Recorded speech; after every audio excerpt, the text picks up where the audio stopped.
કેમ છો મિત્રો? આજે શબ્દના પ્રહાર વિશે હું બે વાત કહીશ.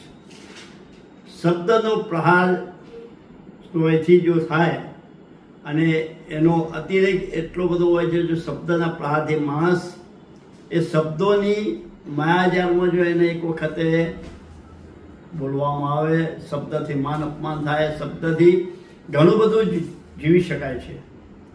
શબ્દ કહેવત છે કે કમાનમાંથી છૂટેલું તીર અને બોલેલા શબ્દો કોઈ દિવસ પાછા આવતા નથી.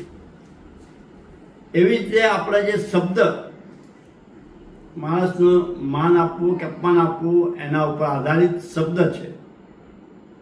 તો એ શબ્દમાં એક જ વાક્યમાં કહેવા માગું છું કે જો આપણી જીભ ઉપર મધ રાખીએ તો આપણું આ જીવનમાં જીભ ઉપર જે મધ રાખ્યું છે ને, એનો કહેવાનો મતલબ કે આપણે સારું બોલીએ, કોઈને દુઃખ ન થાય એવું ન બોલીએ તો જીવનમાં આ એક સફળતાની ચાવી છે.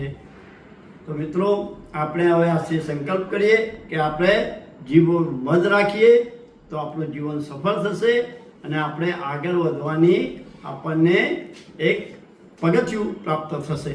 જય હિન્દ, જય ભારત. મારો વિડીયો જો આપને પસંદ આવ્યો હોય તો લાઈક કરજો, સબસ્ક્રાઈબ કરજો.